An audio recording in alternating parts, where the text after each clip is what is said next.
বিশ্ব সংবাদে আপনাকে স্বাগত। শুরুতেই জানাবো হাতে পাওয়া সর্বশেষ আন্তর্জাতিক সংবাদের শিরোনাম, পরে বিস্তারিত। প্রথমে ইসরায়েল, ফিলিস্তিন ও ইরান যুদ্ধ চলছে, জানিয়ে দিব আমাদের হাতে থাকা সর্বশেষ গুরুত্বপূর্ণ আপডেট। আন্তর্জাতিক সংবাদ, উল্টে পথে নেতানিয়াহু, ভেস্তে যাওয়ার সংখ্যায় যুদ্ধবৃদ্ধির সম্ভাবনা। জানিয়ে দিব চুক্তি হোক বা না হোক, রাফায় অভিযান চালাবে নেতানিয়াহু। আরো জানিয়ে দিব ইসরায়েলি আগ্রাসনে গাজায় যুদ্ধবৃদ্ধির জন্য আন্তহীন অপেক্ষা।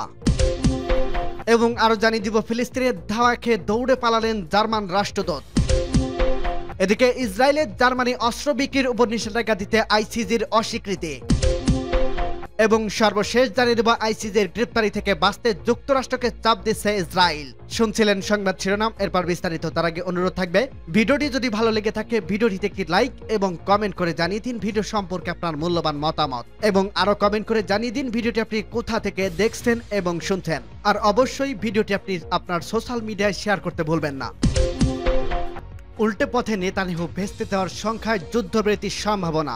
ইসরায়েলের প্রধানমন্ত্রী বেঞ্জামিন নেতানিয়াহু বলেছে, যুদ্ধবৃদ্ধি চুক্তি হলে গাজা রাফাতে হামলা চালাবে ইসরায়েলি বাহিনী। তার এই মন্তব্যের পর ফিলিস্তিন সশস্ত্র গোষ্ঠী হামাস ও ইসরায়েলের মধ্যে যে যুদ্ধবৃদ্ধি এবং জিম্মি চুক্তি হওয়ার একটি সম্ভাবনা তৈরি হয়েছিল, তা ভেস্তে দেওয়ার সংখ্যা তৈরি হয়েছে। মঙ্গলবার 30 এপ্রিল নেতানিয়াহু জানিয়েছে, চুক্তি হলে এবং না হলেও গাজায় রাফাতে হামলা চালাবেন তারা। নেতানিয়াহুর এমন মন্তব্যের মাধ্যমে কার্যত জিম্মির মুক্তি এবং যুদ্ধবৃদ্ধি ইসরায়েলের সদিচ্ছার অভাব দেখা যাচ্ছে।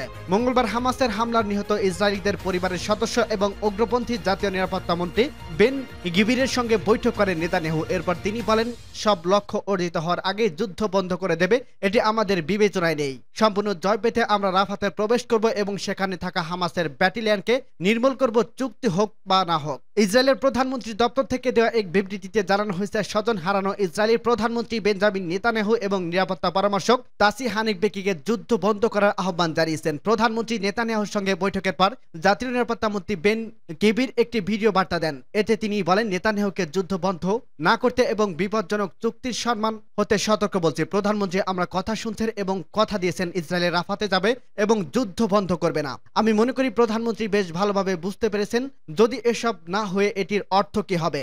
বেন গিভির ছাড়াও ইসরায়েলের অর্থমন্ত্রী সমরিস হুমকি দিয়েছেন, যদি রাফাতে হামলা চালানো না হয় এবং যুদ্ধ বন্ধ করে দেওয়া হয় তাহলে সরকার ভেঙে দেওয়া হবে। গত শনিবার মার্কিন সংবাদ মাধ্যম এক্সিউজ জানায়, হামাসের কাছে থাকা জিম্মিদের ছাড়িয়ে আনতে যুদ্ধ বন্ধ করে দিতে রাজি হয়েছে ইসরায়েল। এরপর চুক্তির একটি সম্ভাবনা তৈরি হয়, তবে এই সম্ভাবনা আজ অনেকটাই ক্ষীণ হয়ে আছে। ইসরায়েলি আগ্রাসন থেকে গাজায় যুদ্ধবৃদ্ধির জন্য আন্তহীন অপেক্ষা। গাজা ইসরায়েলি অব্যাহত হামলার মুখে প্রতিদিনই নারী ও শিশু সহ বেসামরিক মানুষের মৃত্যুর মিছিল দীর্ঘ হচ্ছে। গত 7 অক্টোবর থেকে মঙ্গলবার পর্যন্ত নিহত সংখ্যা 34,500 ছাড়িয়েছে। আহত হয়েছে 77,000 জনের বেশি। হতাহতের অধিকাংশই নারী ও শিশু। গতকাল সালেম আবু তয়েব নামের আরেক সাংবাদিক নিহত হয়েছেন। মধ্য গাজার নুসাইরাত শরণার্থী শিবিরে ইসরায়েলের বিমান হামলায় তিনি নিহত হয়। পুরো উপত্যকায় 85% বাসিন্দা বস্তুচ্যুত হয়েছেন। ক্ষুধা ও বিনা চিকিৎসায় প্রতিনিয়ত মারা যাচ্ছে ফিলিস্তিনিরা। এই অবস্থায় আবারও একটি যুদ্ধবৃদ্ধির জন্য আলোচনায় বসেছিল ইসরায়েল ও হামাস। মিশরের কায়রোতে এই আলোচনার কোনো ফলপ্রসূ পরিণতির দিকে না এগিয়েই শেষ হয়েছে। হামাসের প্রতিনিধিরা কায়রো ছেড়েছেন। এই অবস্থায় গাজায় গণহত্যা নিয়ে ইসরায়েলের উপর চাপ বাড়ছে। বার্তা সংস্থা এপি বলেছেন, আন্তর্জাতিক অপরাধ আদালত বা আইসির সম্ভাবনা গ্রেপ্তারি পরোয়ানা নিয়ে উদ্বেগ ইসরায়েলের কর্মকর্তারা। এই আদালত পরোয়ানা জারি করলে সদস্য দেশগুলো গ্রেপ্তারের শিকার হতে পারেন নেতানিয়াহু সহ ইসরায়েলের কর্মকর্তারা। এ নিয়ে ইতিমধ্যে ক্ষুব্ধ প্রতিক্রিয়া জানিয়েছেন নেতানিয়াহু। সামাজিক মাধ্যম এক্সে তিনি বলেন, তারা আইসিসির কোনো পদক্ষেপ মানবে না। এদিকে স্থানীয় সময় মঙ্গলবার আন্তর্জাতিক বিচার আদালতে বা আইসিজের জার্মান বিরুদ্ধে আনা নিকারাগুয়ার অভিযোগ নিয়ে রুল জারির কথা রয়েছে। ইসরায়েলে অস্ত্র সহায়তা দিয়ে জার্মানি 1948 সালে গণহত্যা নীতিমালা লঙ্ঘন করছে, এমন অভিযোগে মামলাটি করে নিকারাগুয়া। স্থানীয় সময় বিকাল 3টায় শুনানির শুরুর কথা রয়েছে। এই প্রেক্ষাপটে আইসিজেতে কাজ করা অস্ট্রেলিয়ার বিখ্যাত বিচারক হার্লি চার্লিসওয়ার্থ বলেছেন, ইসরায়েলের উচিত গাজায় তাদের হামলা বন্ধ করা, যাতে সেখানে নির্বিঘ্নে ত্রাণ সরবরাহ করা সম্ভব হয়। দ্য গার্ডিয়ান অনলাইনে জানায়, হামাসের সঙ্গে কোনো চুক্তি হোক বা না হোক, দক্ষিণ গাজায় রাফায় অভিযান চালানোর ঘোষণা দিয়েছে ইসরায়েলের প্রধানমন্ত্রী বেঞ্জামিন নেতানিয়াহু। রাফায় অভিযান নিয়ে আপত্তি জানিয়ে আসছে যুক্তরাষ্ট্র সহ ইসরায়েলের পশ্চিমা মিত্ররা। তারা সেখানে বড় ধরনের বেসামরিক প্রাণহানির সংখ্যাও বাড়ছে। এদিকে মার্কিন পররাষ্ট্র মন্ত্রণালয়ের মানবাধিকার লঙ্ঘনে ইসরায়েলের সামরিক বাহিনী 5টি ইউনিটের জড়িত থাকার প্রমাণ রয়েছে, তবে তারপরে তারা তাদের সহায়তা দেওয়ার অব্যাহত রেখেছে। এসব মানবাধিকার লঙ্ঘনের ঘটনা গাজার বাইরে ঘটছে। ফিলিস্তিনিদের ধাওয়া খেয়ে দৌড়ে পালালো জার্মান রাষ্ট্রদূত। ফিলিস্তিনিদের ধাওয়া খেয়ে দৌড়ে পালালেন জার্মান রাষ্ট্রদূত অলিভার অগজা। বিভিন্ন সামাজিক যোগাযোগ মাধ্যমে ছড়িয়ে পড়ছে এই ভিডিও। পশ্চিমা তীরের ফিলিস্তিন জাদুঘর পরিদর্শনের গিয়ে এই পরিস্থিতির সম্মুখীন হন জার্মান রাষ্ট্রদূত। ভিডিওতে দেখা গেছে স্যুটকোট পরিহিত এক ব্যক্তি জনঘর থেকে বাঁচাতে দৌড়ে পালছেন। তিনি আর কেউ নন, ফিলিস্তিনে নিযুক্ত জার্মান রাষ্ট্রদূত অলিভার অগজা। মঙ্গলবার পশ্চিম তীরের ফিলিস্তিনের জাদুঘর পরিদর্শনে গিয়ে তিনি বলেন, এ সময় জনরোষে পড়েন তিনি। ভিডিওতে দেখা যাচ্ছে জার্মান রাষ্ট্রদূত প্রাণ ভয়ে দৌড়াচ্ছেন। এ সময় তার পেছনে বেশ কয়েকজন বিক্ষুব্ধ যুবক ছুটে আসছে।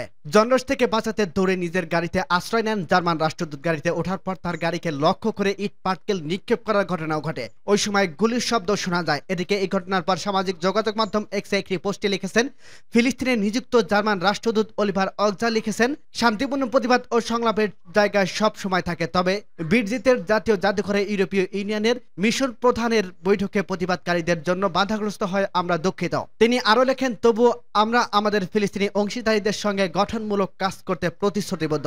গত বছর 7 অক্টোবর ইসরায়েলে বিভিন্ন অবৈধ বসতি লক্ষ্য করে হামলা চালায় গাজার স্বাধীনতাকামী সশস্ত্র গোষ্ঠী। ওই দিন থেকে গোষ্ঠীটিকে নির্মূলের নামে গাজায় গণহত্যা শুরু করে তেল আবিব। 7 অক্টোবরে ওই হামলার পর ইসরায়েলি প্রধানমন্ত্রী বেঞ্জামিন নেতানিয়াহুর সঙ্গে দেখা করতে ইসরায়েলিদের প্রতি সংহতি জানাতে সরাসরি দেশটিতে ছুটে যান জার্মানের চ্যান্সেলর ওলাফ শলজ।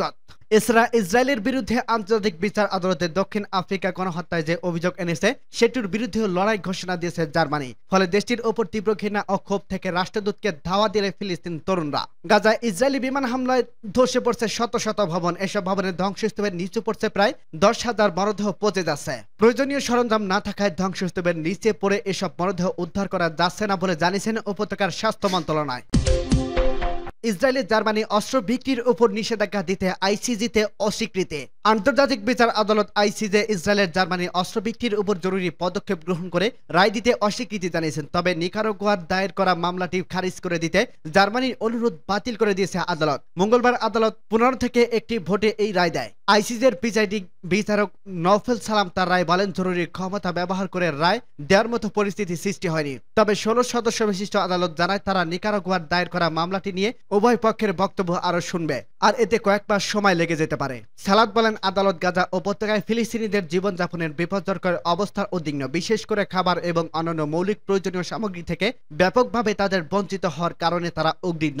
তিনি আরো বলেন, সদস্য সংঘাতে জড়িত পদক্ষেপের কাছে অস্ত্র হস্তান্তরে আন্তর্জাতিক বাধ্যবাধকতার সব দেশের মেনে চলা উচিত, কারণ এতে আন্তর্জাতিক আইন লঙ্ঘন করার সুযোগ থাকে। উল্লেখ্য, জার্মানি হলো ইসরায়েলের অন্যতম সামরিক সম্ভার রপ্তানিকারক দেশ।